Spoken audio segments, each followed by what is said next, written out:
Welcome to your favorite channel. It's your boy PBK9s giving it to you the way I always do. My brothers and sisters out there listening to the bay tonight. We live in effect. Hope everybody having a great day. Had a great day. Some of my brothers just going to work. I hope my brothers had a great day at work today, man. Taking care of them pets the way we got to take care of them pets, from the east to the west to the north to the south. Doing it the way we got to do it, from continent to continent, north to the South America, Asia to Europe, all my people in Africa, you know, doing what they got to do with these pets out there, man. Like I always say, you tuned in to your favorite channel, the PBC, Pelican Bay's Corner. It's your boy PBK9s. I got a special guest rocking with me tonight. We're going to talk a little bit about these dogs, some of this historical stuff, and we're going to touch on a whole lot of great topics that just one of y'all brothers or sisters might have been wanting to know yourself. You know what I'm saying? So well, y'all come on in here, get your popcorn ready. Apologize and get your popcorn, my brother. Genetics rocking. Big salute to y'all brothers, man. I appreciate you dropping in like you always do. We about to get into this dog talk. You know what I'm saying? I got the brother Midwest B, franchise dogs in the house.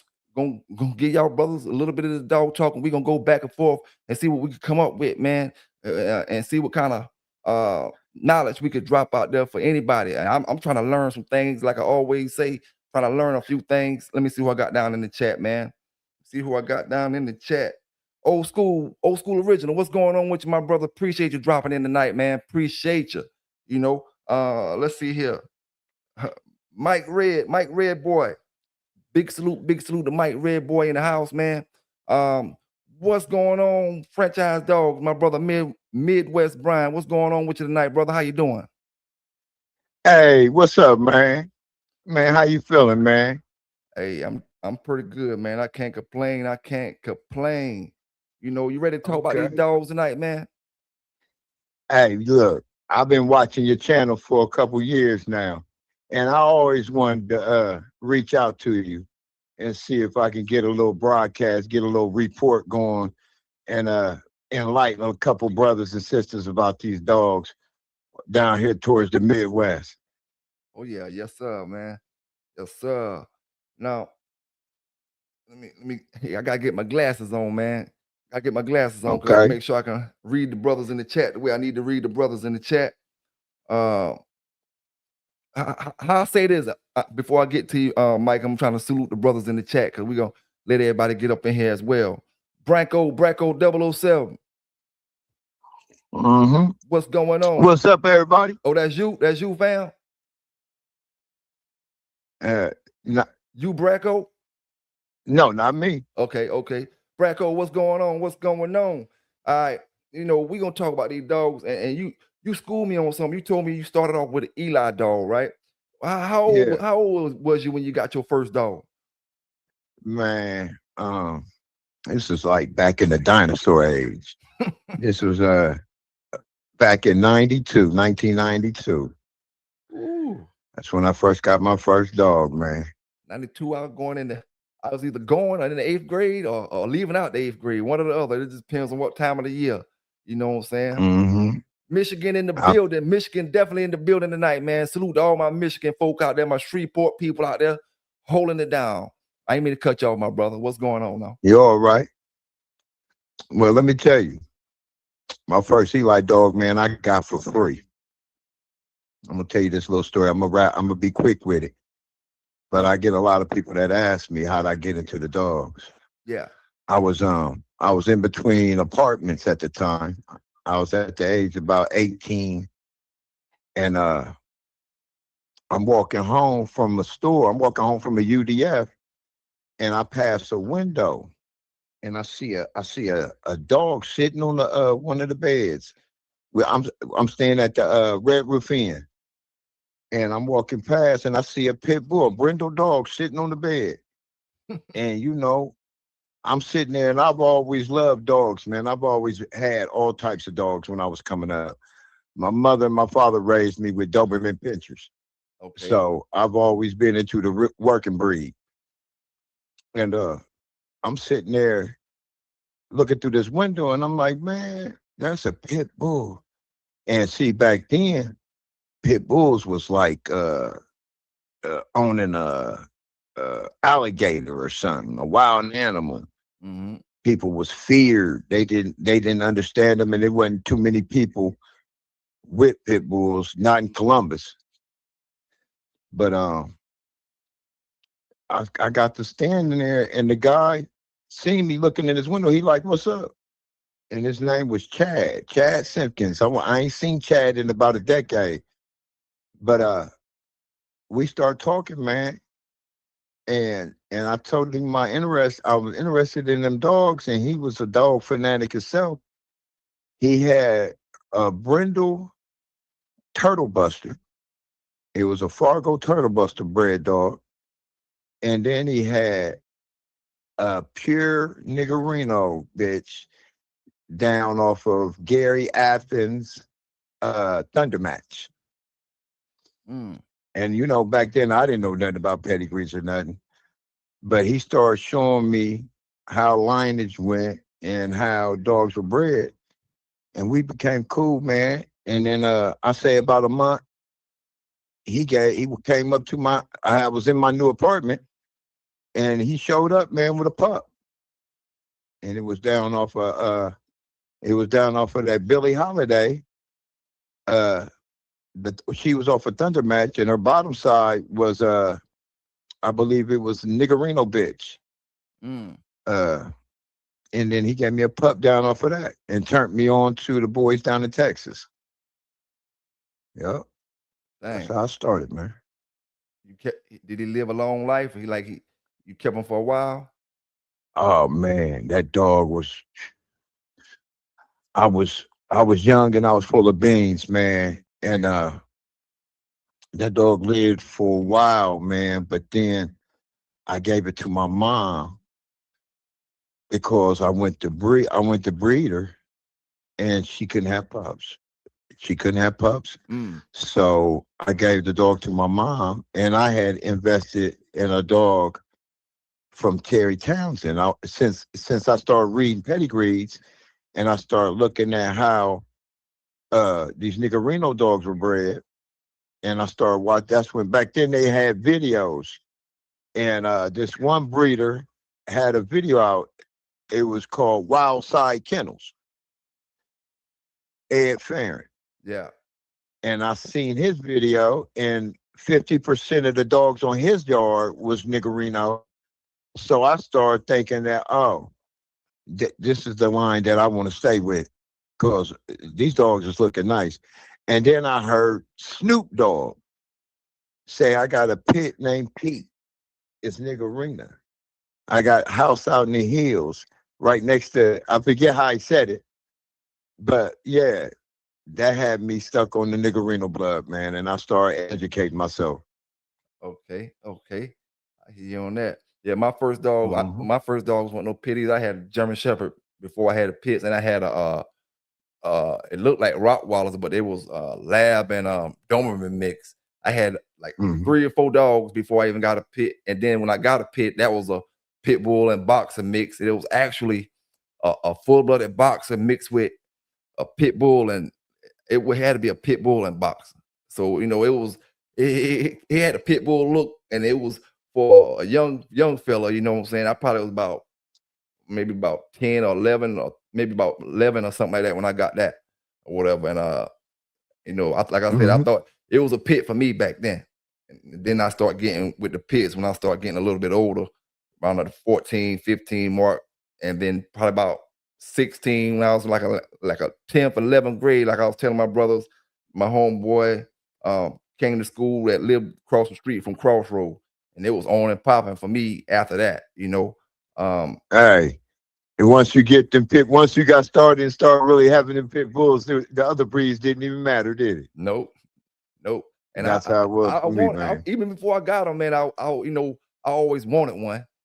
Like Yeah. at least as I start, as they say, start smelling your must, and you start getting that age close to a teenager, and around about that teenage Uh-huh. age, that's when I started wanting the pits or whatever. But Cause you know what, man? Pits back then had a stigma of being like the closest thing you could get to a wild animal.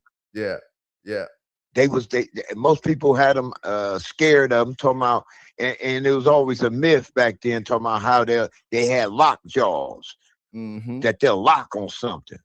Hey, some people still think that now to the day that they got locked jaws and they're, they once No. they close their jaws, they can't open them back up. And Oh no. so many dogs probably done got hurt throughout the years, way back in the days, from people that really weren't literate with the dog in themselves, and that broke the dog teeth out and did all, Kicking the dog, yeah, yeah. yeah, Yeah, I didn't see that before.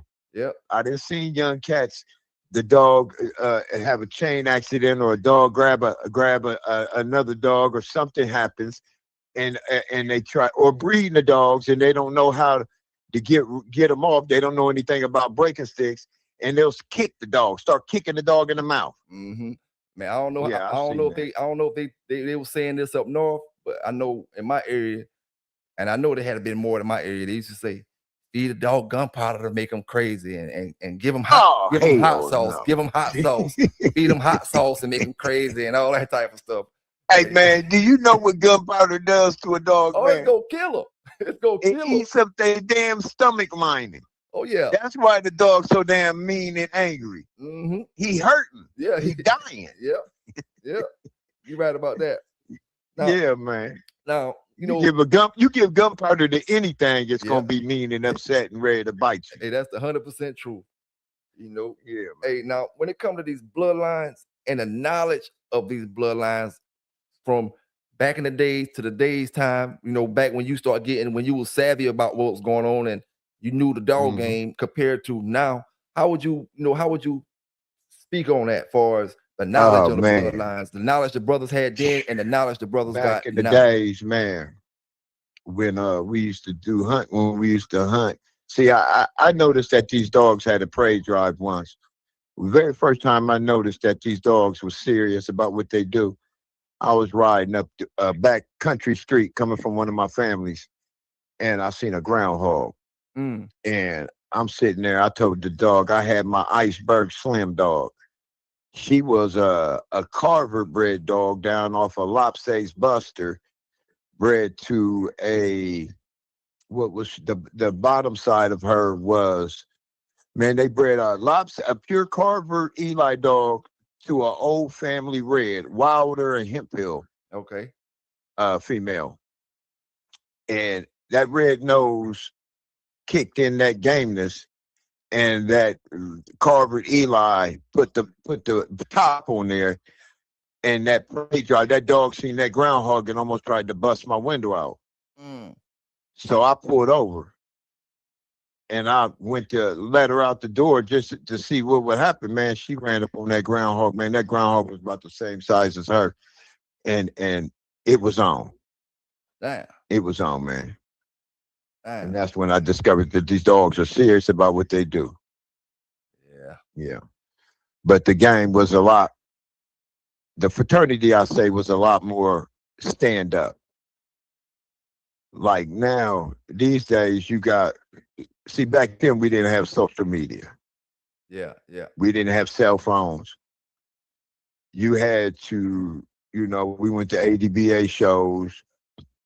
The only thing they had at the time was weight pool and confirmation. And they always had hog hunting and hunting with these dogs. And you had to get out and meet people face to face.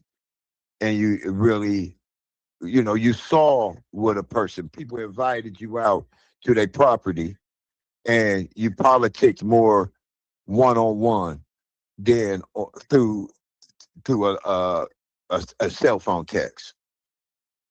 Yeah. Because and you didn't have social media. Like you could be whatever you want to be on social media. Mm-hmm. You know, Now, it was more face to face. since you brought social media up, do you think social media helped or hurt the pit bull game? To be honest with you, man, I think it watered it down. Okay. It watered it down, and it's a lot of smoke and mirrors, and you got too many hustlers and people about the wrong things when it comes to these dogs these days. Yeah. And that's kind of It's I mean to cut you off. That's kind of a double-edged question. Maybe you're gonna have people that's gonna argue both ends, and then sometimes we have to look at the age of the people that's arguing both ends. a brother that's, like yourself, that's been out in the golden age and, still seeing what's going on in modern day time, we'll get certain answers. And then you got the brothers who only know social media era, and they're going to give you an answer, a certain kind of Right. answer. And I feel like, just like you said, it kind of water things down. It can be helpful and good for the dog game as far as maybe your advertising on certain things, but it just. Now, if you got, I don't mean to cut you off. Oh, go ahead. Social media is I'm talking about a wonder when it comes to politicking with people with the same interests. Yeah. And they with the same caliber that you on. You can really get some things done, and it can happen overnight. To where back in the days, it took some time because we didn't have cell phones, you didn't have FaceTime, you didn't have all the technology that we have these days, to where you could see the pup. Say like if you're selling puppies, now I can FaceTime you and see the puppies, see the breedings, see the everything right then and there. To where back in the days, you had to do your due diligence on a breeder or a person that you were dealing with, just to make sure that they would stand up and they was about the right things. Yes, sir. I want to say a big thank you to the brother Ken Lightning, man, for donating to the channel, donating the $50 donation to the channel. I appreciate it, Ken Lightning, man. Big salute to you. You've been rocking with me from day one, and I appreciate your support, my brother. I appreciate your support. Now, we talking about that social media now. Now, you right about that. Now, how about the brothers that's looking at brothers make money? I might be looking at how franchise dogs made 100,000 selling puppies. Now I want to make 100,000. I'm not even caring about the dogs, the quality of the dogs, the all the stuff that the brothers cared about back then, because we didn't have access to certain things. I'm not even caring. All I'm caring about is trying to make this money and giving brothers a certain kind of dog, giving brothers the pit bull dogs, not caring about the health, not caring about if they good working dogs or not.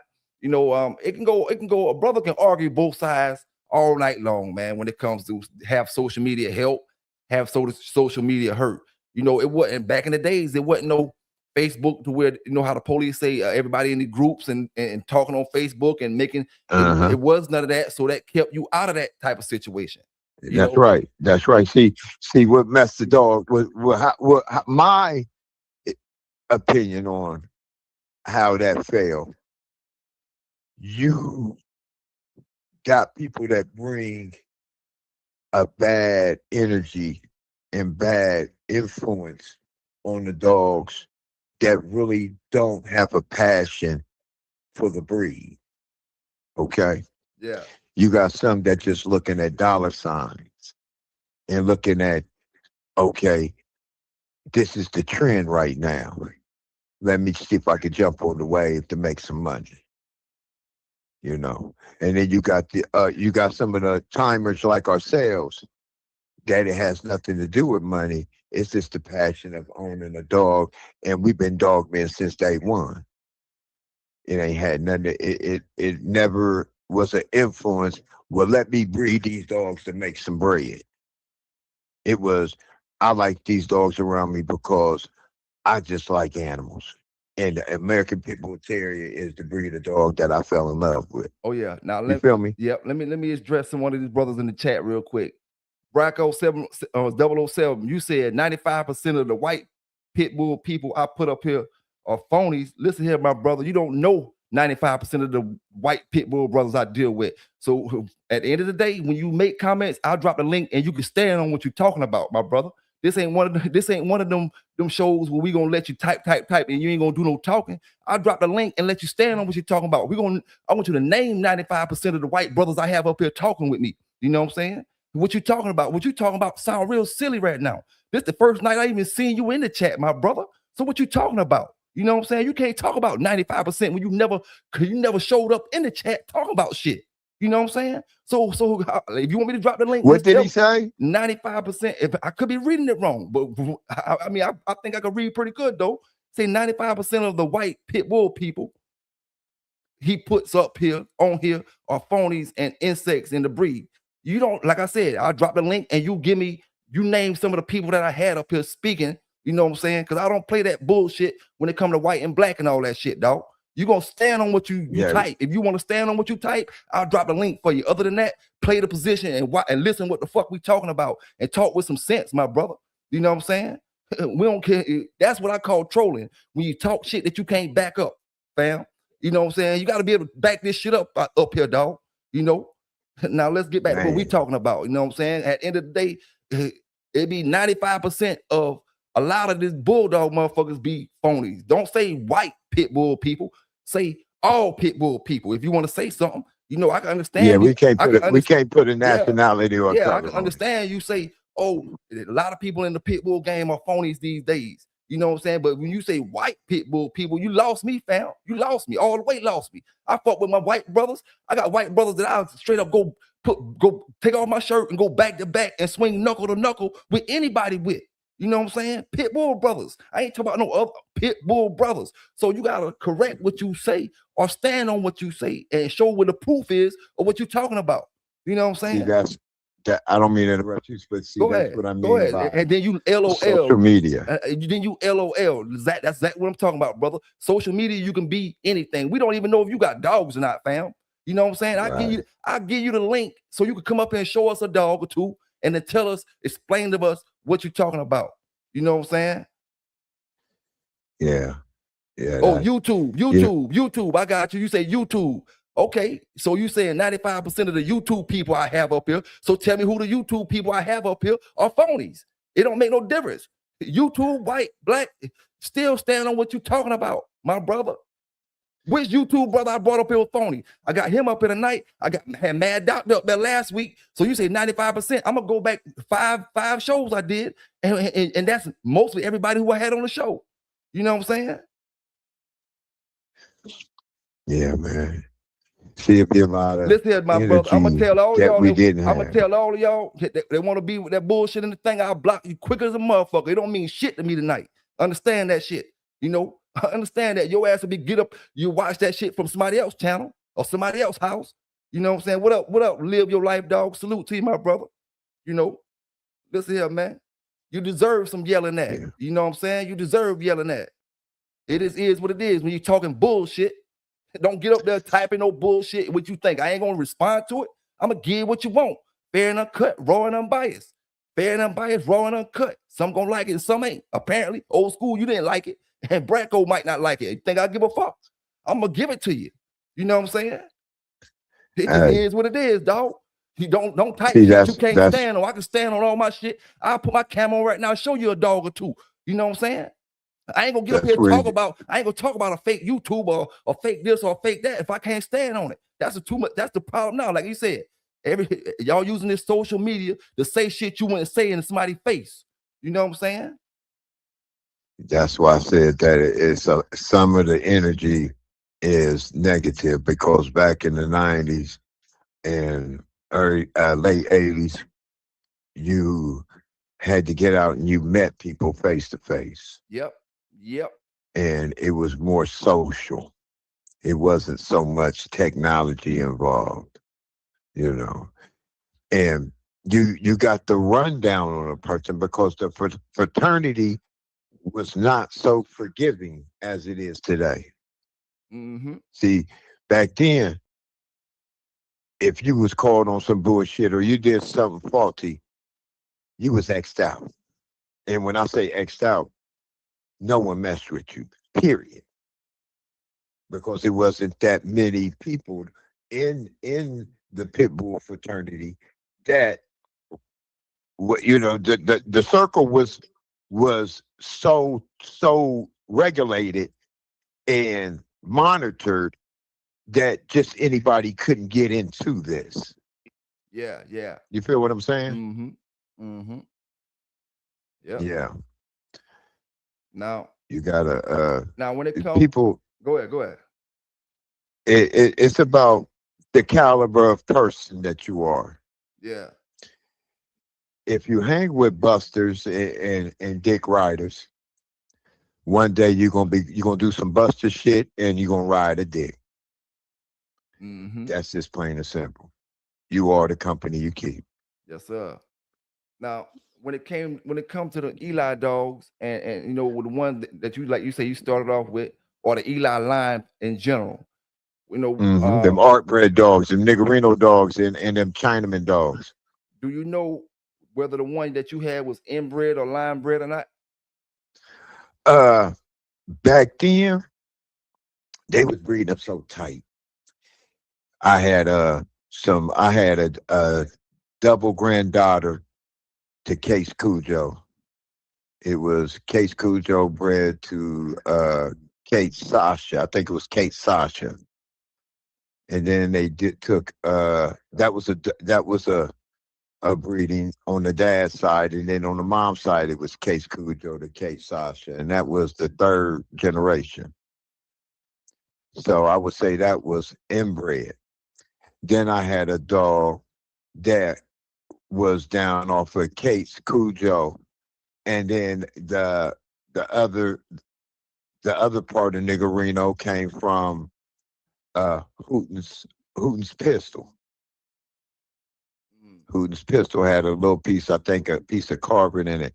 So it's all about all the dogs back then. If you said you had an Eli dog, you had something that was either off of Eli Jr. or Bullison, and it was within the first four generations. Yeah, yeah, And those was the grandfather and the father and the great grandfathers on the pedigrees. You yeah, bred dogs real tight, and people looked at what they had a little bit more serious than what they do now. You got a lot of people in the game these days that just breed pedigrees, yeah, and that wasn't going too much back then. yeah, yeah. Now, what's your preference when it comes to breeding, line breeding or outcrossing?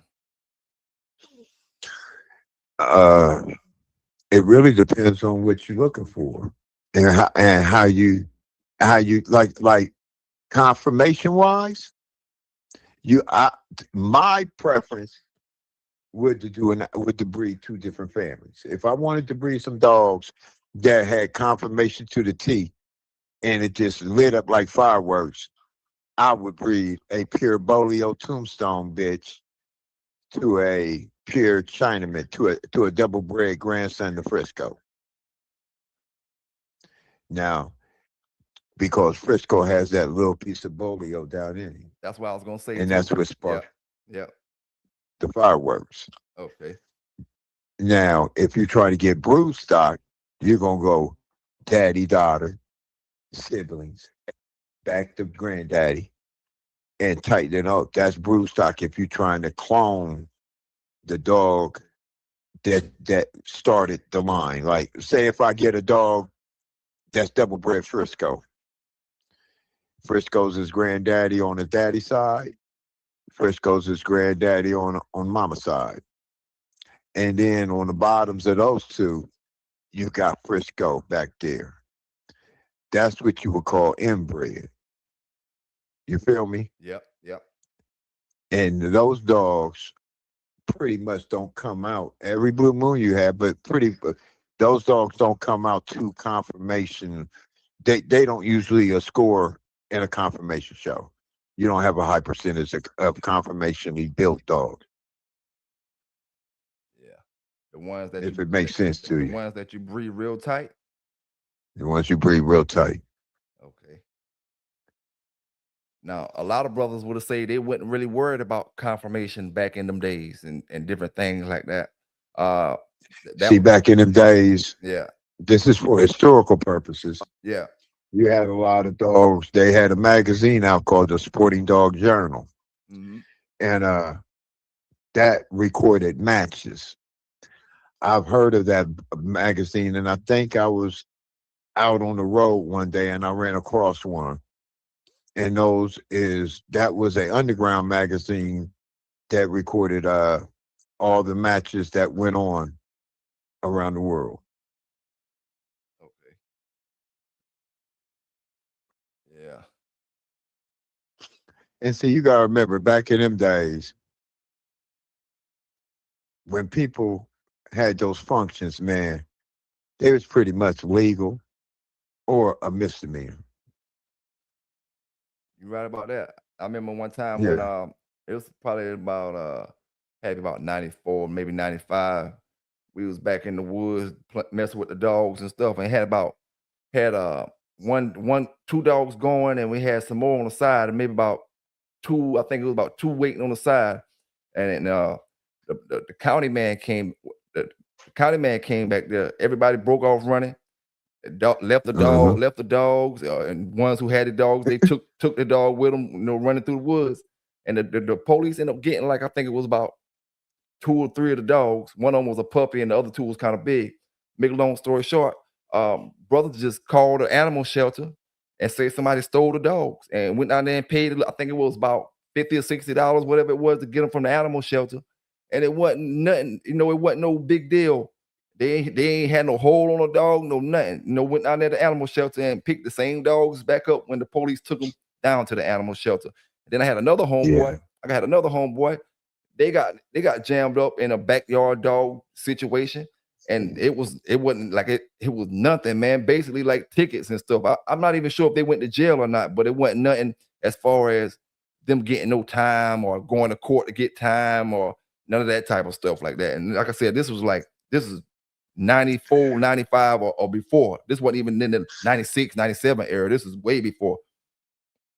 Yeah. So you're right about that. It Yeah. was the penalty back then was so light and lenient compared to It was now. a smack on the hand. Yeah, compared to now. Yeah, now you do something like that, you get caught doing anything illegal with them dogs. I think it's an automatic 5 years, and you can never have a dog again. Yeah, it's crazy out there now, I man. think it's 5 years mandatory And at least. one thing I do know right about now, every state seem to have their own laws to where they be a little more stricter. Like in South Carolina, it's real strict, but you may go to a state like, I'm just gonna name an example, maybe like Idaho or somewhere like that. You don't really hear about people getting in trouble with dogs. Somebody might get in trouble with Hmm. dogs out there, and they might not take it as serious as far as the punishment wise as they do, or in the Carolina or Georgia or Florida or Hmm. somewhere like that. Um, It you know, really is how the Humane Society is ran, hmm and who it is, and what else did they have with the dogs when they was doing something like that. yeah, See, a lot of people mixed the illegal trade with dog fighting. yeah, yeah, You yeah, got people that come and do drug deals in the parking lot. You got mass guns. People that got hurt. Like on the news, I read articles and I look up things from time to time, and there'd be all types of shenanigans that they get jammed up with, and the way that they got them and implicated them was because someone said they was dog fighting, but on the real, it was a drug bust undercover. yeah, yeah. Now, Yeah, this man. brother Donovan Jones asked the question. He said, "Why haven't anyone spoken on Tom Garner being an inside edition back in the days and still out here staying free?" Now, we kind of spoke about that a little earlier. I can't answer that, Donovan, but I will tell you one thing though. If you go Google uh Texas Pete, Texas Pete net worth, the Garner family is that's their product, that Texas Pete hot sauce. Go Google I it. didn't know that. Go Google the net worth, brother Donovan. And like I said, this may not have nothing to do with the question, but at the same time, it does a little bit, because when you Google the net worth of Texas Pete annually, it's between, I think they said 40 some million annually to 190 million annually, which is every year that particular company makes. That Texas Pete is into that's Garner family that owns that hot sauce, you know. So you dealing with a brother with a lot of bread, you know what I'm saying? And that don't mean he can stay free, but at the same time, you know how it go, man. You know how it go. I mean, the more money you got, the stronger you are in certain aspects. You know what I'm saying? Especially when it's legal money. Everybody want to get some of that legal money.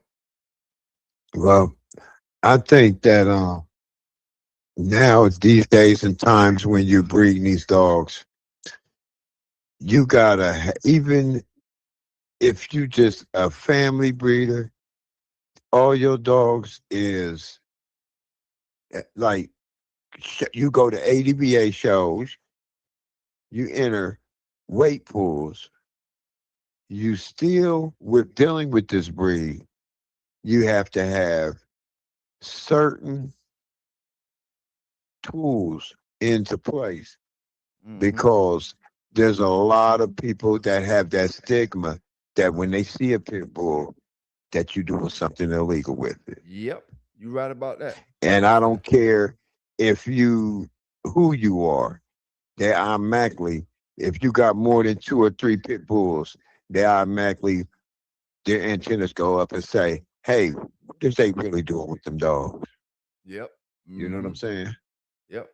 So that's why you need to have yourself spend the money to if you don't have the money to take and protect your assets, then you shouldn't even get into breeding these dogs or keeping them.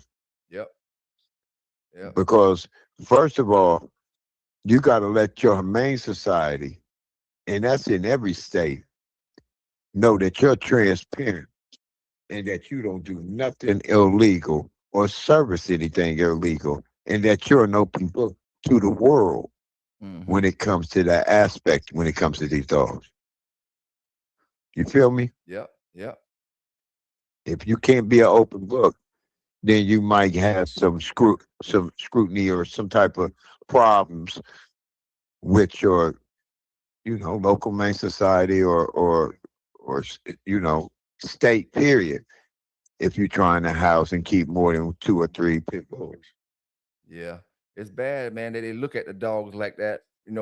Like you said, you can just have not even thinking about doing nothing illegal with your dog, but you got several dogs, and they'll look at you certain kind of way, Yeah, and that's bad, yeah, man. I've noticed that. I've even had the main society come by my house and just want to look at my dogs, but I I tell them anytime they can come on in my house, go on my yard. All my dogs have their registrations. All of them have their license. All of them is up to date on their rabies. And my kennel is up under a LLC. And I pay a lawyer to stay on the job just in case somebody ever tries to steal one of my dogs Mhm. or, discredit my name or anything like that when it comes to my business. Yeah, I got too much money invested and I love these dogs, so I'm not gonna let nobody that has a thought in their mind just because they don't like pit bulls that they gonna stop me from owning and keeping the dogs that I love. yeah, yeah, You feel definitely. me? Yep, I definitely understand that. Definitely understand that. Now, something me and you spoke about. Let me ask you this: what do you or how do you feel about uh me saying I got an Eli dog when Eli is so far back in my dog? How do you feel about that situation, or how do you feel about me saying I got a Jeep? Well, Eli's a little bit further back than Jeep. Um, Eli's a little further back than all of them, except for maybe just your Bolio dogs, and some of your, maybe your Rascal dogs, maybe a little further back. But the dogs that's way back from the '70s, and just say I got a lot of Eli dog or the name Eli in my pedigree a lot of times from the top to the bottom. But this goes Hmm. back, it goes back to the '70s. How do you feel about me calling my dog an Eli dog? Or what should I be calling my dog? Be to be the way I would term it is I got my line is just down off of Eli, but I look at the first four generations. Okay. Okay.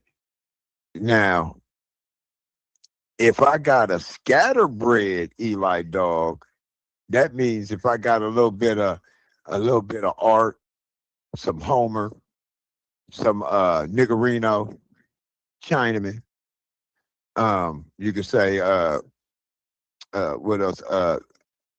what's that other nice line of Eli that I oh that Boudreaux, that 6 bits or some of that good skull blood, then I would call that Eli lineage because they're not bred upon a certain family Mm-hmm.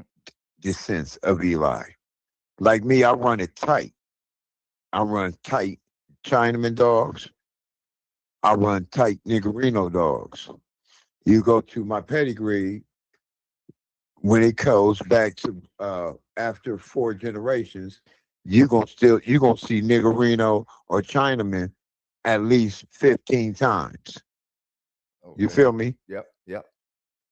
So it all depends on how and the way you bred it and what dogs you use. So Yeah. that you can have some watered down Eli, or you can have some true to the bone Eli bred down inbred off of a line that is descendant from Eli. You feel me? Like an art bred dog. How they bred uh an art and then they took Case Cujo and bred the dogs down off of Case Cujo super tight. Mr. Townsend and Sam Case, that's a perfect example of breeding an Eli strand the way it should be bred and super tight. Also, the way Tom Gardner bred Chinaman. Yeah. You feel me? Mm-hmm. Mm-hmm.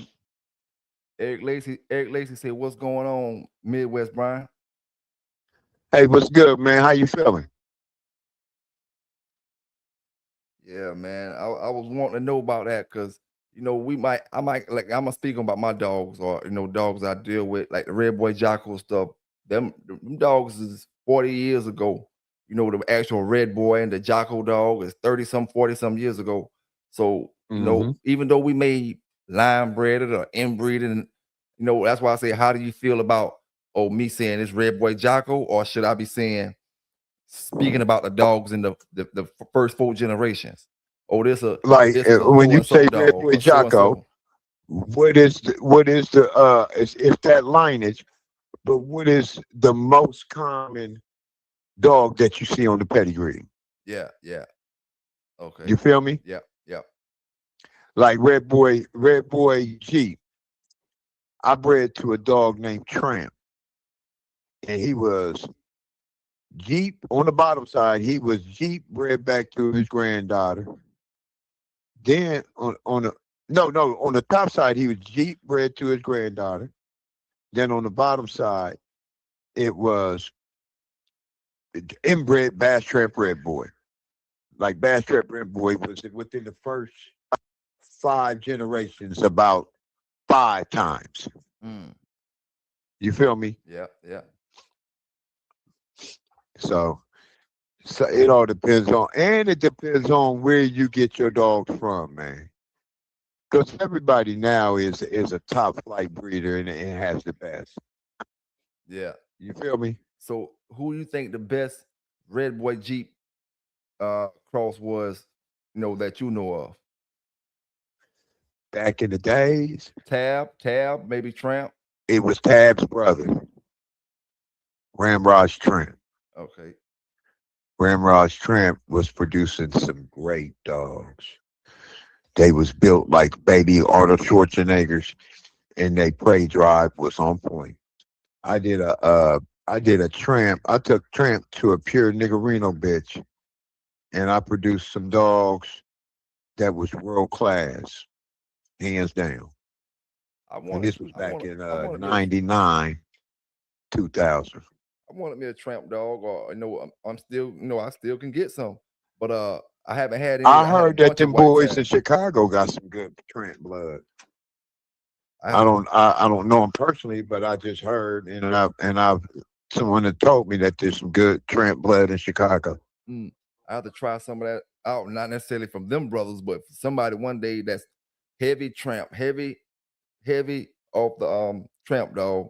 Cause I had a bunch of them white tab dogs, and some of them I ain't gonna lie to you. I had the best breeding I did with a white tab dog was one of Garner dogs that we bred the white tab female to the champion Hickory. Had a dog coming directly off Champion Hickory, bred him to a white tab female, and them little puppies right there was something. I ain't gonna lie to you, there was something. But had a bunch of that white tab stuff. I never had the tramp dog. So I want to try some of that one day, as far as the Red Boy Jeep. Now, I did have some Red Boy Jeep that Crossroad had crossed up, but it wasn't off the tramp. It was, the way he had it crossed up off his Jaguar bitch which was a pure Jeep dog. And he bred it back to, I want to say, Hollins Julio, and you know, and I had some of that stuff, and that shit was phenomenal. But Hollins, yeah. I haven't had any of the tramp stuff. I want to try some of that. Let me tell you what I had. You notice how they breeding the dog? They got that. They breeding that macho buck through that bolio. I had a double bred. Okay, this is back in the days. I used to hang out and conversate with Joe Daly, the one that owned Champion Red Fiber, and I had double bred. Red Pirate bred back to his daughter. I had two of them. I named them Buckskin Baby and Red Baby. This was back in 97. And I took one of those bitches and I bred it to a double bred Case Cujo female. No, male. I had a male. His name was Cyclone. I got some of the best dogs I ever seen when I did that cross. Niggerino, Tombstone Bolio cross. There was some great dogs. Nah, and go ahead. Let me tell you, people can still, the caliber of dogs, like I said, is watered down because people aren't looking for certain traits that we was looking for back in the days. Now people will look at a picture and say, "Ooh, that dog is producing. That dog is going to be able to hunt. I bet you that dog will run out and catch us and take a hog down," not knowing the due diligence of the bloodline. You feel me? Yeah. They don't ask for reviews. Who's had your dogs? Can you give me some references? People don't do that because nowadays people don't like to give other people props. Everybody acts like, oh, the dogs just fell out the sky and I'm the only one with it. Yeah. Yeah. You feel me? Mm-hmm. Now, brother Eric So, Lacy say, how it been a while. Say, how the brother Ross doing? brother who? Brother Ross. Ross. How the boy Ross doing? My dog Ross, he doing good, man. He doing great. That boy that grew up. I'm gonna do some breeds to him this season. He just now made me a believer that he is validated to have him a couple children, females. Yeah. Thank you, man. Yeah, Ross is down inbred rumble down off of Terry Townsend's Mr. Hyde, Budweiser dog, which is inbred Case Cujo. That's the line I run. I cross that. I take that Case Cujo dogs and I put it into that Chinaman, more or less into that Champion El Negro, Gardner's Champion El Negro. Those are the dogs that I stand by. Okay. Yeah. Now, feed and supplements. Have you seen a difference from back in the days compared to the feed now? What you've been using back then, and because everybody feed different and everybody use different supplements. Some Man, now I think they got. I don't mean to cut you off, but I think they got a lot better feed now than they had back then. Yeah, yeah. Because back then, the best thing you could get that was on the market was Bill Jack. and then you had that was a lot of protein, and you had to put some other things with it to get the vitamins and minerals that you needed. Think about it. Yeah. Yeah. Yeah, Bill Jack. I used to before I did a show, I always used to have Bill Jack salt, and I'll put a little bit of greens, some white rice, and a couple other things with it. And then I used to let the dog drink the water from the greens, from the boiled greens. Yeah. And my dogs would be in superb shape. Yeah. Now I'm glad you said that because, you know, back in the days, at least when my back in the days, you know, Mm-hmm. not saying it was the best food, but the highest food on the shelf would have been your Uber Canuba. But that Canoodle some good shit. but I never fed that because it was so expensive. But I do know it put fat on your dog. So I'm not sure if that would have been a good food for uh a conditioning program, maybe for the winter time, but I'm not sure conditioning. Maybe if we got a brother up here one day that actually use that food for conditioning, but like you say, the Bill Jack and foods like that, uh, I believe would have been better for the conditioning wise. That Uber, I believe, would have been, it was super high back then, but the brothers that I Mm-hmm. seen using it, their dogs were kind of fat. That's an expensive food. Canoodle is like the Ferrari, the dog food. Yeah. Mm-hmm. Yeah, it was expensive. I know it's still expensive now, but brothers got so many different foods out here now that's expensive right along with it. It kind of camouflages it a little bit. Now I mess with that blue diamond. Yeah, yeah, yeah. That blue. That's what I've been feeding lately. That blue diamond. Now I usually feed the pups like say I was thinking about getting me a bag tomorrow because I'm starting to feed my pups mush and stuff. I might get a bag of that blue buffalo and let them run that until they leave about a bag of blue buffalo will last them puppies until they get to leave. It won't cost me a whole bunch. Where I got to keep buying it, buying it, buying it. Maybe 2 bags of it, 50-pound Mm-hmm. bag, 50-pound bag that'll last the pups until they get up out of here. But that do me pretty good when I feed my young dogs. I see them grow to to their potential. Even my Malinois when I was feeding him, he was the biggest Malinois in the litter, and he was regular size when I got him, but it's just the feed that I was giving him, that blue buffalo, and man, Blue. I don't mean to interrupt you, but that's what I said. Blue diamond. No, it is blue buffalo. yeah, yeah, that shit good, bro. That shit good. I ain't gonna lie to you. Yeah, but you know what? This ain't no cheap dog food. No, it ain't cheap now, but it ain't your most expensive, but No, it ain't the but most but it expensive. ain't cheap either. At the same time, I think over here it's probably about I probably for 40 pound bag or 35 pound bag. I think I'll pay about 50 some dollars, maybe right at the 60 some dollar mark for 30 Mm-hmm. pound bag or something like that. Yep, that's what I've been feeding my puppies. I've been feeding them that blue buffalo, chicken and brown rice recipe. Yep. Now on my conditioning programs, when I used to use my conditioning programs, I used to use the Taste of the Wild. I go in the store and I see it say Vincent, um, potatoes, sweet peas, and all that stuff on the bag. So I get that Taste of the Wild, and it did me pretty good. Takes it a while. I heard of that. Yeah, it do me pretty good when I was using that stuff.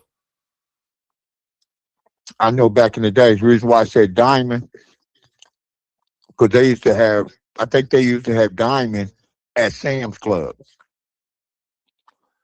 and you can get a skid of that Yeah, for a good price yeah, if you had a lot of dogs. yeah. One of my homeboys was telling me about that food out there. I never bought no food from the Sam's Club, but one of my homeboys was telling me about it. It's always good to have your Sam's Club membership. Oh yeah, oh yeah. Now, but Stock up on the paper towels, but do get you you all the cleaner products, everything. when you buy all that stuff from out there, you get it in bulk. How about the dog food? How that's going?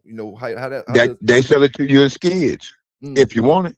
yeah, And it's a lot cheaper than going to PetSmart or going to Petland, anything like that. You know, you're gonna always get taxed at them places. yeah, yeah. Right about that. PetSmart gonna probably be your highest place to buy some dog food from, and them kind of places. Ooh, Man, they attack your ass. How you feel about feeding them dogs raw? Man, I fucked the whole conditioning program up, messing with raw, and I ain't knew what the hell. I stay with dry food because sometimes I get kind of, especially when I got a lot of dogs. I know you gotta be real careful about thawing out and making sure you got the food, straight when it comes to that raw, that chicken and stuff like that. So I feed raw sometimes. Like I had a female, she pregnant, I fed her raw, and she did Uh-huh. good. I fed her raw the whole pregnancy, and until she had the puppies, and uh, you know, I think I switched her over after she had the puppies back to dry food.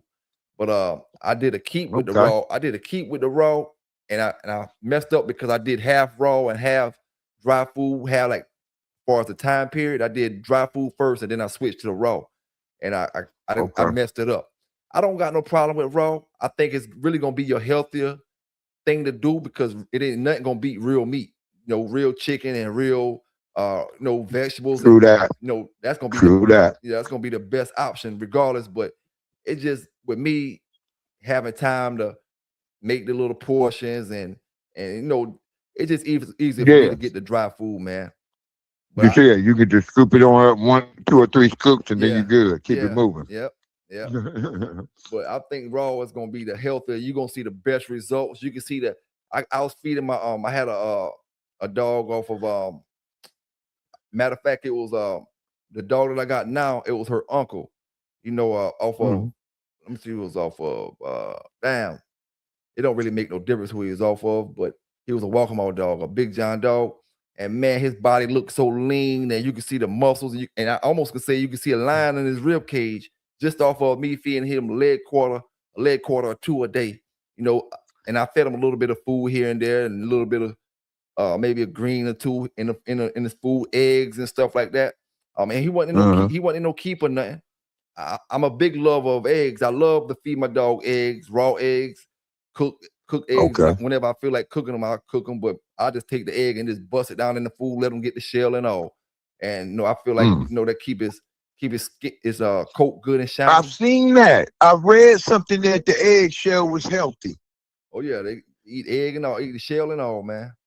I read something about that about a few weeks ago, and I never, as long as I've been doing these dogs, I never ever see nobody feed a eggshell. Now, That's crazy. brother Cool Beans in the chat say he fed that. I want to say he's talking about the Blue Buffalo. He said the BB until they had the recall in 2012. That's another thing you got to really pay attention to, man. These recalls on the dog food. We'll be What doing. they recalling it for? Like what they have in it? I'm not sure. I didn't catch the recall, but it probably was something that was harming the dogs at that particular time, or somebody complained Oh about it, or man, you know how that go. that sounds like a lawsuit. Hey, but a lot of times, man, your dog be done dead, and shit. That might be why they had a recall, because somebody might be came out with a lawsuit or something on them, or some type of thing. Had to. Yep. I want to ask you a question. Go ahead. You familiar with the weight pool? I'm not. I haven't competed in it, but I'm pretty much familiar with it. I had a because I'm training a couple dogs for weight pool, and I wanted to know, do they do a blood test to make sure that some of these dogs and don't have steroids? Now we spoke about that one time before. I haven't competed in it, but I'm almost 100% positive they don't do no blood test for no sporting event in none of these dog shows, wall climb or weight pull. That's crazy. And that's how do you feel about that? I think that's cheating. I think they need to do some type of blood test. These is athletes. Mm-hmm. Yep. I know if I bring my dog, because I'm starting to do ADBA shows. Since I'm ADBA registered in my kennels through ADBA, and I've been training a couple of dogs on weight pull. I've been got me a nice harness, a weight pull harness, and I've been having them pull these tires from time to time, just warming up, getting my feet wet. But I wanted to know, because I know technology and the way that everybody want to be the best. Yep. and somebody's out there trying to cut a corner. Yep. And I said this months ago. Anybody watch my channel know I'll be saying it. Even though them brothers wasn't calling it cheating back in the days, I still say if you gotta take steroid, if it's cheating in football, basketball, any other sport is cheating. Bulldogging was a sport back in the days. And if you get a use trophy for that weight yeah, pull. if you was if and especially weight pull, like we talking about the legitimate stuff with these dogs. Weight pull and wall climb. Your dog is gonna be able to jump higher if you training him, and now he on steroids. He gonna be able to jump higher, and he gonna be able to pull more weights. That gotta be cheating, man. You gotta have. That's why I asked. They gotta have. I've been asking around before I get into it because I'm not trying to get, because I know I'm dedicating myself, and I'm coming with an animal. Yeah. When I enter that weight pull, I'm coming with an animal. And I do not want to be cheated. Everyone has to be on the same playing field. I think it's gonna be like you just gonna be word of mouth. You be like, oh man, that dog on steroids, man. That's all it's gonna be right about now. You know, it's gonna have to be. They're gonna have to implicate that into the system, and that's just more money. That's just more money involved. So it seems like they're trying to take the cheap way out. Or maybe 10 years from now, it may be blood testing. I think it need to be blood testing when it comes to weight pull and wall climb. Anything competitive need to be blood test, man. Yep. Because man, that's cheating. That's sport. Yep. You work hard and you getting your dog. You working hard just like any other athlete, and then somebody using the roids, they're gonna be able to pull more than you pulling easily. Pull more than you pulling. Man, to get my dog in the shape to pull these weights, man, that takes some money on feed. That takes money on vitamin supplement. No steroids, just regular old vitamin supplement. And my time and patience, man.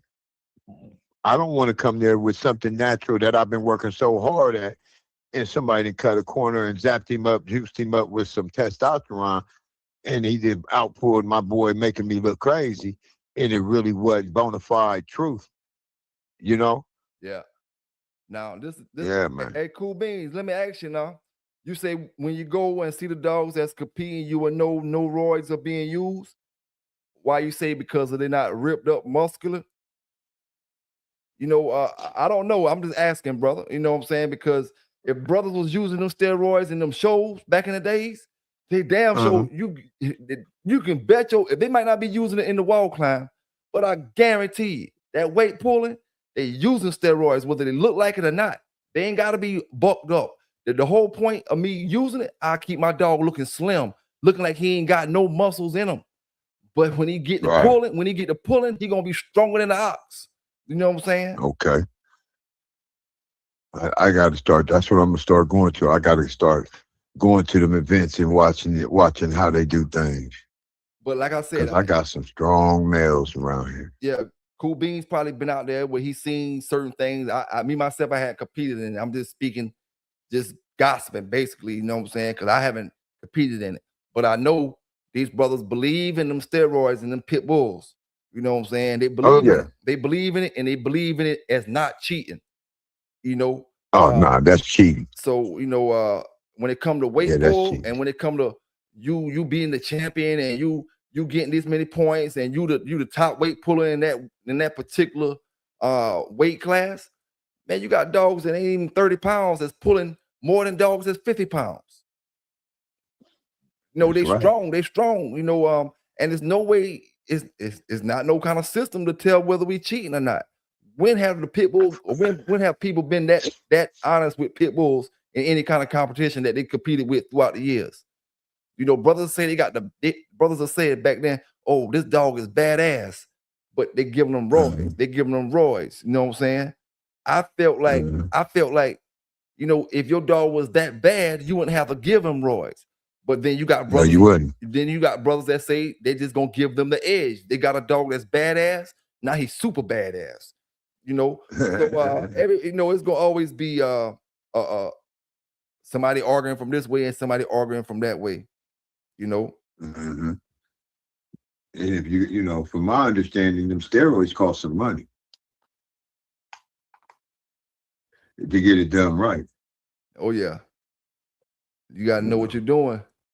You sure do, because you can ruin a dog that way too. Yeah, you can tear a dog up. You sure can. Yes, sir. You know I breed reptiles too. You do? Yep. I've been breeding leopard geckos, man, for the past 25 years. My I homeboy, man, sure he have. my homeboy back I'm gonna say about the late 90s, he used to not breed nothing, but we had some monitors and them little funny the ones that run kind of fast.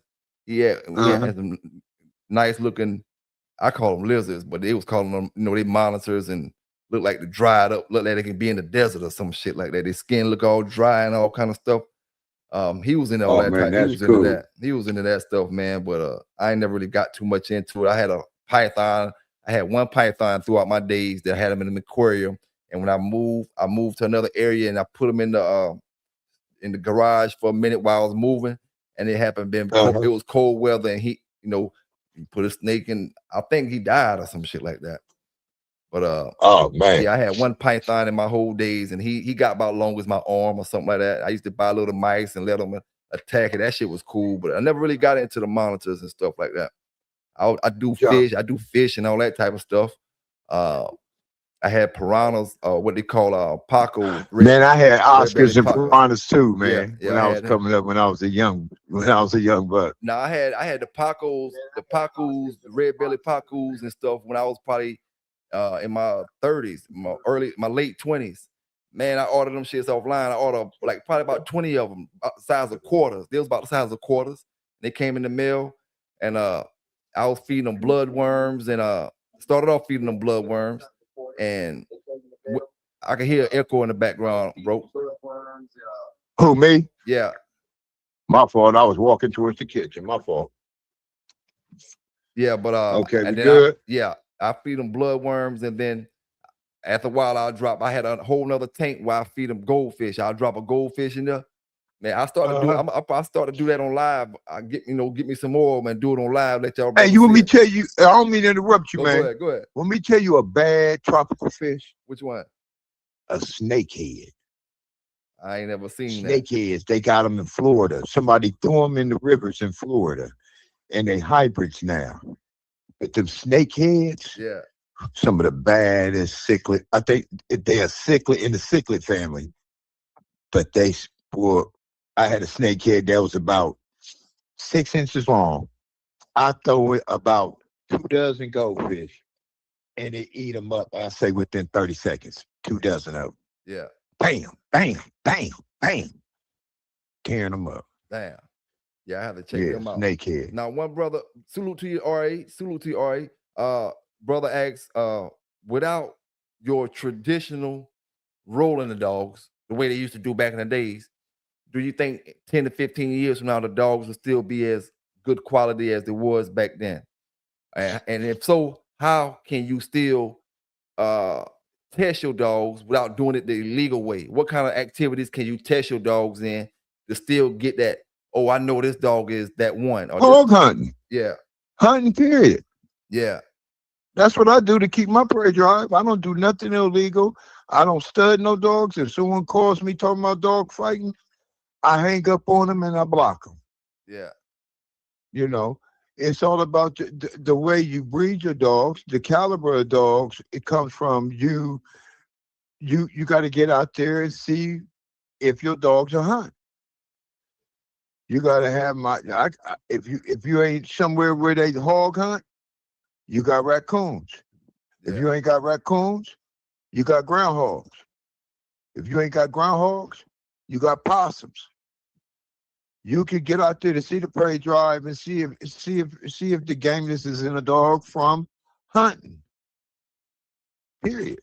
Now, I think you can, when it comes to a hog, I kind of believe that you can see some gameness in that, but the prey drive far as like that's like when I'm taking my flirt pole out there and I got to running back and forth, or chasing after a ball, or chasing after something, letting it stay a little bit. And, but when you talking about gameness, because we speaking about this a little while ago, that's gonna be your ability. Uh-huh. That's gonna be your ability to stay in the fight. It don't necessarily got to be the fight of a dog, but it got to be the fight of something. When we doing our training and our protection work, is your dog game enough to stay in the fight with a man? This man slapping this motherfucker, hitting him, slapping him with I seen, stressing them all the way out. Aluminum, a plastic bat. Yeah, he gonna. I mean, like a person, not like actual trainer, but somebody who he attacked, and they really beating his ass, hitting him with something, trying to get him up off of him. And how long is your dog gonna stay in the fight?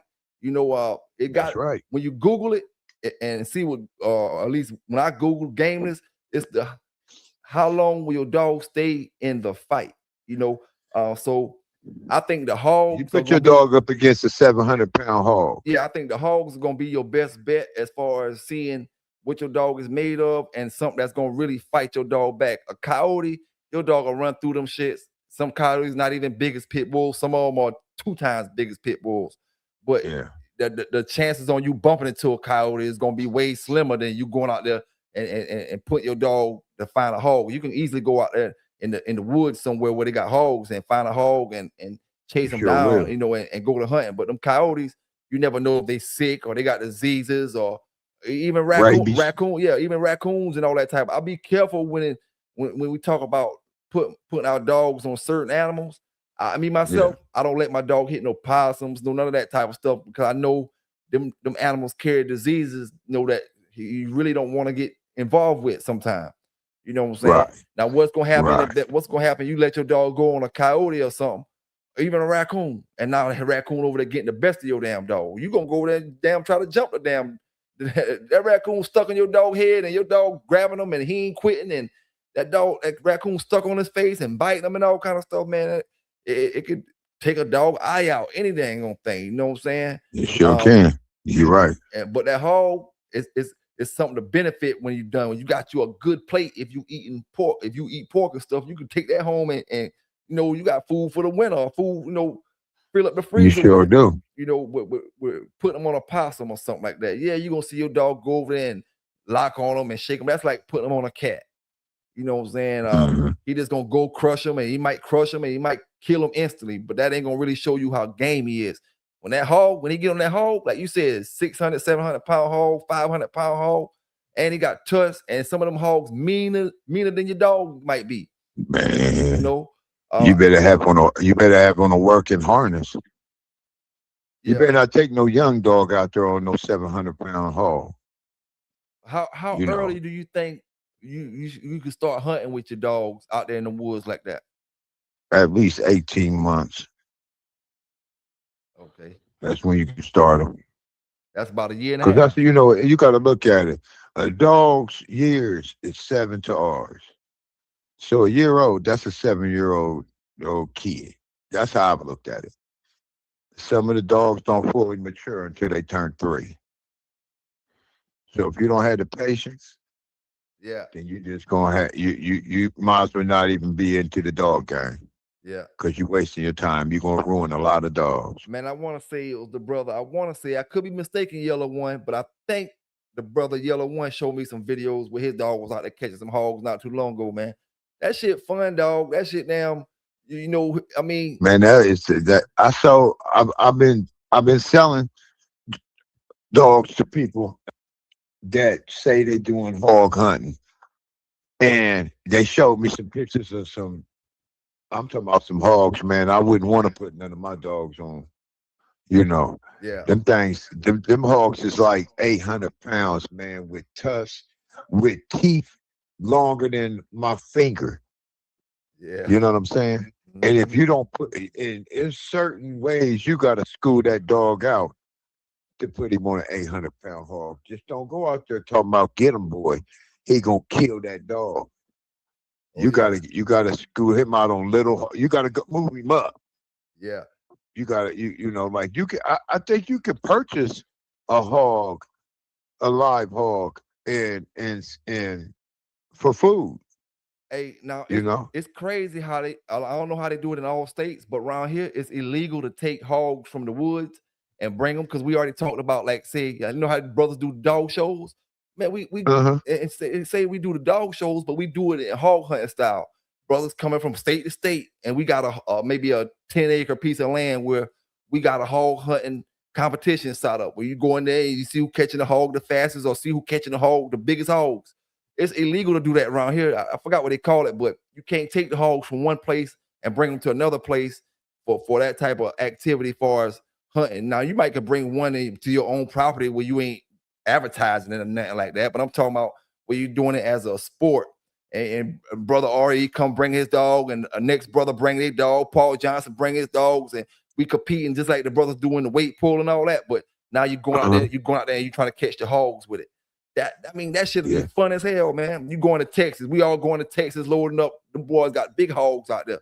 You know what I'm saying? And then we're going out there catch and see who can catch the biggest one that's and the fastest time and catch it. You know, it's going and that another thing. Yeah. That's a part and the weight. Yep, and that's the weight. You get the biggest. Yep, and it ain't always on the dog. It's a tag team because you got to wrap that hog up and stab them and cut them up and cut them and man. So it's going with the dog and his partner that's out there with him. You know what I'm saying? That's so right. It'll be a 2-man team, or you may bring a couple dogs with you. I don't really know. Maybe I say one pit bull. In this particular situation, especially like if you're competing, but it's illegal over here to do it like that. When they well, you always got to make sure. That's why I tell all these breeders, keepers, people that have these dogs, man, make sure you know the laws. Because you do not want to get in no trouble because they are not playing with you when it comes to these pit bulls. Hey, Cool B say 800 pounds. 800 pounds, that's the size of a baby bull. Hey, now I ain't gonna lie to you. I don't know if they get 800 pounds, but I'm telling you, boy, some of them hogs out there is big as hell, boy. Man, I think I seen one pulled up on a tree that was about 800 pounds, man. Hey, they a big old male hog. They fat now. 800 pounds. I'm gonna tell you now. You better kind of stay out that way. Your dog ain't gonna do too much with that. And I think they had 2 veterans. They hunted him down with coon hounds. Yeah. He hit one of them coon hounds and mortally wounded him. But the coon hound, like he had a big gash in him, but they acted like that happens on a regular. So pretty much when you hog hunt, you just got to know how. You also got to know how to veterinarian your dog up. Yeah, because somebody might catch some gashes. Oh yeah, I done heard brothers give me stories with guts hanging out. They got to go to the vet. Yeah, man. I seen lungs. I'm gonna send you. It was on YouTube, I think, man. That coon hound was tore up. But the pit bulls were veteran hunters, and they trained them to get behind the tusk and grab the ear. Yeah. That's where the training comes in. I'm learning that now. You got to train the dog to get behind them tusks and get that ear. Hey, so and I mean cut you off. That'll go back to the question the brother was asking earlier, or I asked it earlier about the age wise. It might be best to start your dog off a little young, as far as get you a bit, a small hog and bring it home, and start them out to learn them how to tuck and duck and get that area that you need for them to get to stay safe in them particular situations. You take them out there. Yeah, you got to start off with a little one. Yeah, you take a straightforward dog that's a barnstormer out there, and he don't give a 2 shits about nothing like some of these dogs be, and they just don't care about getting hurt. They just want to get what they want to get, and they will get hurt messing with some of them hogs out there. And it's a different kind of hurt than a dog hurting them. That hog every time it's gonna be like a knife stabbing him in his body. Or what it look like when the brother have an ice pick in jail or something. That's like a sword, man. Mm-hmm. Them tusks is about 2 inches thick. Yeah. Man, I want to give some advice to the new breeder, dog. Okay. Do your due diligence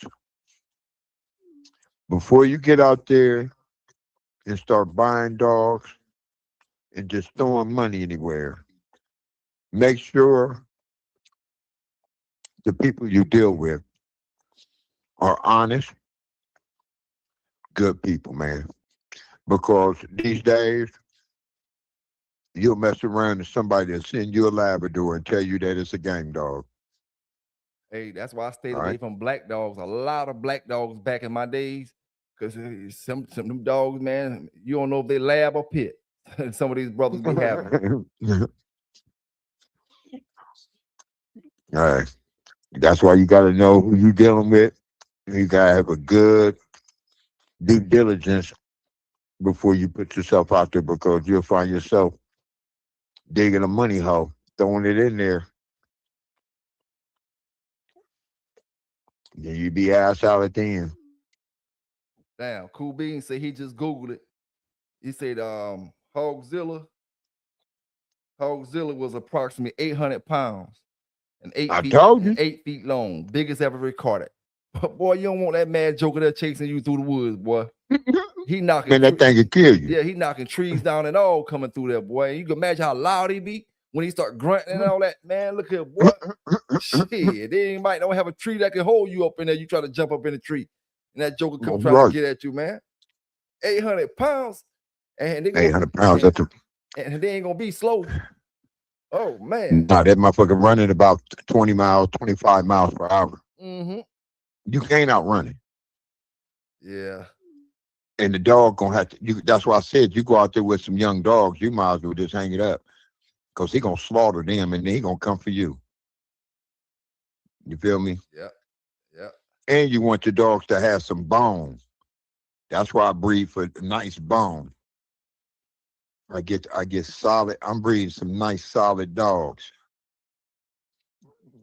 Yeah. That's one thing I'm perfect on. I don't have no skinny, racy looking pit bulls. My dogs, they solid, they bone structure is right, and these dogs is built for the game. Damn. Now, what would you consider an adequate amount of exercise for a pit bull, just for anybody who getting in the game, or just for people who know some people don't exercise their dogs at all? What do you think of just enough to You keep you gotta have some type of exercise. These dogs is too high strung. Yeah. You know, like with my puppies, man. And one thing you gotta exercise them, and you need to socialize them with people and with just worldly things. Because I had a dog. I'm walking one of my dogs out the other day, and it took off after a car. And it just seen the car ride past, and it started trying to get to it. And that's how you can get your dog killed. You want to always socialize and let your dog be around the surroundings. Throwing a dog just on the chain ain't it. Yeah. Yeah. That ain't it.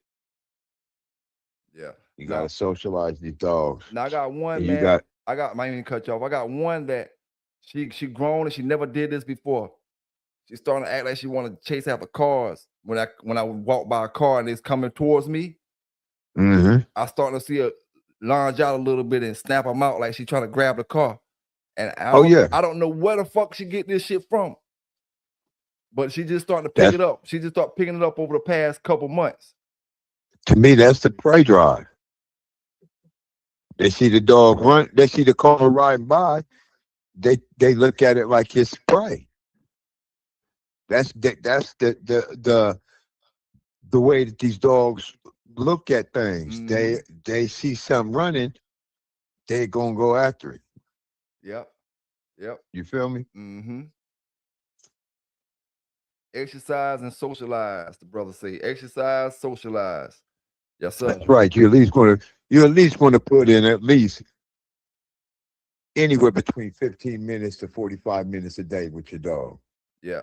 Even if it's just walking it for a strong, hard walk for about 15 minutes. Yeah. Because if you're just sitting around, the dog is going to tear something up. You're going to come home, it's going to eat your couch. You're going to tear your dresser up. You know, these dogs can be destructive if you don't give them enough exercise. Yeah. That's a lot of breeds, man. You got to give them something. You know, a dog will get bored and just want to do something, then you blame them for this or blame them for that. You know, and that goes back to having the amount of dogs that you can work with. You know, I can't work 30 or 40 dogs. You know what I'm saying? When I say work, I don't mean exercise and conditioning. I just mean I'm not gonna be able to give 40 dogs my time. I'm gonna only be able to feed 40 dogs and walk around the yard and feed them. But it's only gonna be a handful of them dogs that I'm gonna be able to actually give some real time to go out there and socialize, and may be more important than exercising to an extent. That's why you see those skittish dogs. Yeah, to an extent, because that's where you get your skittish dogs. Your dogs want to bite people and all kind of stuff like bite that. kids and stuff like that because they ain't been socialized. Yep. You got to socialize these animals, or you'll have a case. Yeah. That shit is business right there. Don't bite off more than you can chew. Oh yeah. I remember back when I was in the dogs, man. At one time, I had a 1-bedroom apartment with 15 dogs, but I was exercising them dogs, and I was walking every last one of them all day, like it was like a job. I was. That's when I first got into the dogs. I was just so fascinated with the breed. I collected all types of dogs, man, and then I really start watching and reading and doing my research on Eli bred dogs. Hey, you might hear me on some of my videos, man. I be big on the man with 2 dogs, the man with 3 dogs could outhunt the man with 50 dogs back in the days. Because I was one of the brothers that had, I might be had 7 or 8 dogs, but I had my main dog and I kept a small yard. But it allows me to really give my dog some real time in with them. And you don't know how that really brings the best out of a dog when you can really give them time and take them out for a walk and all kind of stuff, man. That shit brings the best out of some dogs that brothers may underestimate them. But some of the best dogs I've seen been house dogs. Yep. See, I'm getting into that personal protection too with these dogs. Yeah, when it comes to pits, man, a lot of brothers, that's another conversation where you're gonna have 50% of the people arguing one way and 50% arguing another way. I just think that just need to practice responsibility whenever you train them dogs for that bite work. I think that's any dog. It don't make no difference if it's pit bull or another breeder dog. If you train a dog for that type of stuff, you need to be practicing responsibility because what kind of animal you got, and it's really not an animal no more. It can be considered a weapon. That's right. It's just like having a gun or something. You could fire that dog off. I tell my lady that all the time. I say these dogs can be like a loaded pistol. Yeah, and you got to look at it the same way. It can hurt somebody. It can take somebody's life the same exact way. And I always say I do the news and stuff like that, and I really haven't reported a whole lot of attacks on people where the dog was these fully trained protection dogs. Most of the time it'd be a dog that's not really trained or none of that type of stuff, as far as I know of. Right. Because I know one thing: when you put time and effort into training one of these dogs or training any dog to that level, there's a level of responsibility that comes with it that you automatically gonna have over the period of time that's gonna build up while you training this dog. Because you're not gonna get a dog that's gonna be trained to go attack on command. Yeah, you might let him go. He might be a human biter. He might go bite somebody, but that's a whole different story. That's not a trained protection dog. We talk about a dog that knows right from wrong. A dog that won't attack just anything, but he goes at what he's supposed to go at, and he protects you the way he's supposed to protect you. That's what a real protection dog. It don't make no difference to Malinois. You got Malinois that just large out and bite anything. That ain't a real protection dog. He's supposed to be able to walk amongst people, be social, people walking all different places, and he not tripping. But somebody reach out there and grab you, he know how to protect you. You know what I'm saying? He know how to protect you. That's right. So it's a lot of responsibility that comes with all that stuff. That once you train these dogs for that type of stuff, that you have, and you kind of use it.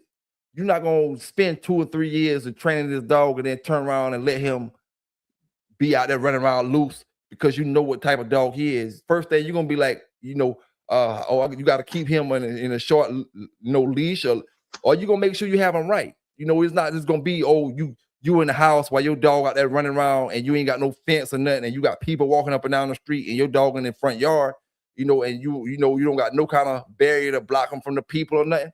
What you train is all that responsibility come with time, and it comes with the knowledge of the things that you put into that dog. I think so a lot of people speak about the pit bull not being trained for this, but they only looking at it from their side of the glass. You know, they only looking at it from a person that's not training a dog, a person that haven't trained a dog, and is looking at, oh, a pit bull is dangerous when biting. All dogs are That's right. dangerous. All dogs are dangerous when they bite. Of course, a pit bull got that when they flip out, and when they go, I call it go into the red. They get to where they don't want to stop. You know what I'm saying? But at the end of That's the day, right. man, it could be any dog. It could be any dog. So you just gotta practice responsibility. I'm one of the ones that say, I'm good with training a pit bull for protection. I just believe you gotta be extra responsible when you got these kind of dogs, man. You know what I'm You saying? sure do. Extra responsible. You sure do. Because if you don't, you'll have the police at your door snatching your ass up. Mm-hmm. And Yep. then you just going, and that ain't nothing cool about that. Oh yeah. Oh yeah. that's that's why I say you got to treat it like a loaded, like some of these dogs, you got to treat them because they're a working breed. Yep. And Yep. if you don't take the time, socialize, and let these dogs know that, you know, the world has different aspects in it. You got people that walk, you got people that run, you got little kids running around here, you got cars, you got trucks, you got everything. You got to let your dog see all that Oh yeah. because you never know. Yeah. Anything can happen. Your dog run out the door, your old lady actually open the door to get the mail, the dog then run out the front door. Your dog has to know what's right and what's wrong. Mm-hmm. Mm-hmm. So that comes upon having responsibilities and doing what you need to do to make sure that your camp is right. Oh yeah. Oh yeah. That's for sure, man. That's for sure. Now, let me ask you this, bro. When it comes to the young brothers getting in the dog game and people, even if it's an older brother getting into the dog game, what's the best tips that you can give somebody, you know, the, the, to get their program good, get their program the way they want it when it comes to pit I bulls? believe just because I say that I breed Eli dogs, that does not mean that Eli is the best bloodline out there. It's just the dog that I were first turned on to and that I did my research and grown to love. Yeah, You got great rodeo dogs. You got great red boy dogs. You got super great macho buck dogs. You got Jeep dogs. You got all types. You even got Norrod, Old Family Red. It do your due diligence and find a breed and a breeder that you can relate to that has good reviews and that something that you want. Don't go off of the trends and off of what everybody else is doing. yeah, Pick your own style and run with it. And yeah, if you ever got, I'm always around. If anybody ever needs any advice, or if I can help them out in any type of direction, just give me a message. My phone number is always up somewhere, and I'm always here for the newcomer. yeah, yeah. That's why I was gonna ask you, how do a person know, or is it signs to know that they're dealing with the right kind of person? You know what I'm You saying? got to do your due diligence, Yeah, yeah, asking for references, ask around by other breeders, and that's where social media comes in. Somebody always gonna have something to say, but you got to separate yourself from the haters and the people with envy yeah, because you're gonna run across tons of them in this fraternity. yeah, yeah. Hey, I want to say, Keep it I positive. want to say this right here. Hey, to the brother that's texting my phone. Text my phone when I get off live, man, because my phone is on the live right now, and every time you text, that little ding is coming through. You know what I'm saying? I already got a show program. We could talk after the show or whatever, but you got to stop texting right now because every time you text me, it's coming through. The noise is coming through. You know what I'm saying? I can't answer your text because my phone is on live. You know what I'm saying? I hit you up, or you can hit me up after I get off live. No, I can't respond to what you're saying because every time we do that, it's making a noise, and I don't want to hear it. See, it's doing it now, man. Well, hey man, you know what? You got probably a tons of people trying to get at you, man. Hey man, it's been a pleasure, and I want to thank you for letting me be on your station, bro. And I hope that you invite me back, man. Oh yeah, I would man. like to come on a little bit more often, man. Oh yeah. And I'm gonna apologize for at the beginning when the brothers was saying certain things, and I kind of went left with it or whatever. Because I don't got a short tolerance for bullshit. And I read it wrong the way the brother was talking about. Because see, on Facebook, I be seeing some brothers use the word YT to mean white. You know what I'm saying? So all this new lingo and stuff, I'm catching up. He was speaking about YouTube. You know what I'm saying? But yeah, man, it just is what it is. Anytime, my brother, and I appreciate you. I want to say this: if you're trying to reach the brother Franchise Dogs Kennels, hit him up on Instagram, franchise_dogs 007. YouTube, if you're trying to hit him up on YouTube, Franchise Dogs 007. And you can contact him if you need to contact him or ask him anything about dogs. Brother got a lot of knowledge when it comes to dogs, man, out here. Like I always say, each one teach one. We can all learn something from each other out here when it comes to these dogs, man. Nobody know it all, but everybody knows something. You know what I'm saying? That's everybody right. knows something, and everybody knows something that the next brother may not know. City boy, what's going on? Bruce Banner, I don't know if I shot you a shout out earlier, Bruce Banner, man, but big salute to my brother Bruce Banner as well. Came up in here earlier.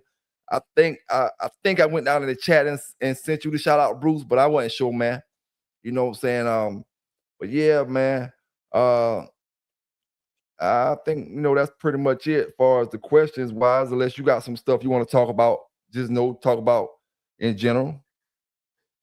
Bro, it's been a pleasure, man. I think we covered base. Let's go ahead and keep something up, and maybe I could come back on in about 30 days or so, and I could have some more knowledge we could drop on the newcomer and the beginner. Oh yeah, man. Oh yeah, and I appreciate all the brothers down in the chat, man. Sisters down in the chat. If any of my ladies down there, anybody that donated to the channel, big salute to the brother Paul Johnson out there. Always showing love to the Bay, man. Big salute and big shout out to you, brother. Yeah, big shout out to you, man. Pelican Bay, man. Hey, that's my city now, man. I salute y'all, man. Stand up. This is a stand-up guy, man. Hey, don't lose your temper so much on them, man.